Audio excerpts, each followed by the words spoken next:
Every single person who ever came on my show, and I hear there's like 37,000 guests I've talked to, a lot of them came from dysfunction and a lot of them wouldn't appear to be teachers, but every one of them had something to say that was meaningful and valuable and that I could use to grow myself into the best of myself, which is what all of our jobs are. Your number one job is to become more of yourself and to grow yourself into the best of yourself.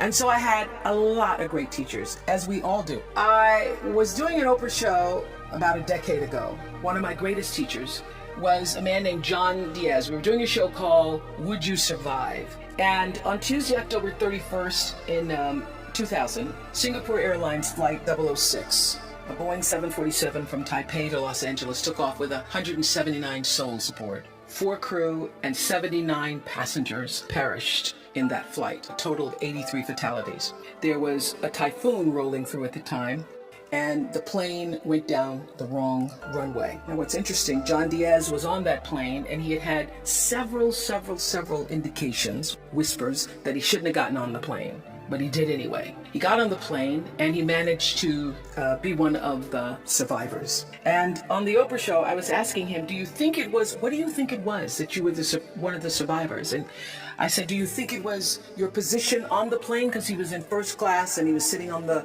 right next to an exit door. And he said, yes, I think it might have been the position of the plane. And also my quick thinking, he says, and the fact that I didn't stop moving. So I said, you don't believe, you're not a religious man? You don't believe that there was some kind of divine intervention going on there? He goes, no, I'm not a religious person. I do not believe that it was anything divine. I don't believe that. I did see, he said, as I got knocked back into the plane, that it looked like Dante's Inferno, with people strapped into their seats and just burning. And it seemed a bit to me, as I turned and looked backwards, like there was a light coming out of the tops of their heads. I guess you could call it an aura was leaving their bodies, and some lights were brighter than others. It changed, he said, it changed me. It gave me a new kind of spirituality, in a sense that I now believe somehow, I don't know how, but life continues on somehow through that light. And I thought, I'm not a religious man, but I thought the brightness and dimness of the auras were how one lives one's life, so to speak. So that's one of the major things that really has changed with me since then, he says. I want to live my life so my aura, when it leaves, is one of the brightest ones. I got chills when he said that.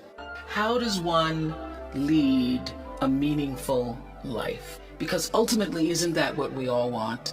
We want to lead a life so that however we transition, people can say, wow, that was a bright one.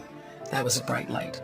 First of all, I think that it comes from a deep sense of awareness about who you are and why you're here. It comes from being in touch with, on a regular basis, the appreciation and the holy gratitude that should fill each of our hearts on a regular basis, just knowing what a privilege it is to be here and to be human.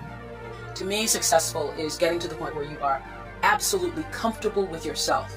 It does not matter how many things you have acquired.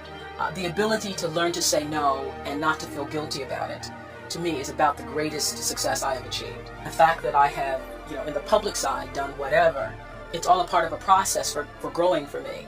But to me, to have the kind of internal strength and internal courage it takes to say, no, I will not let you treat me this way, is what success is all about. It's the same thing that prevents you from being abused as a child, that prevents you from being abused as an adult, that allows you to build success for yourself. I will not be treated this way. I demand only the best for myself. All the mistakes I've made in my life, I've made because I was trying to please other people.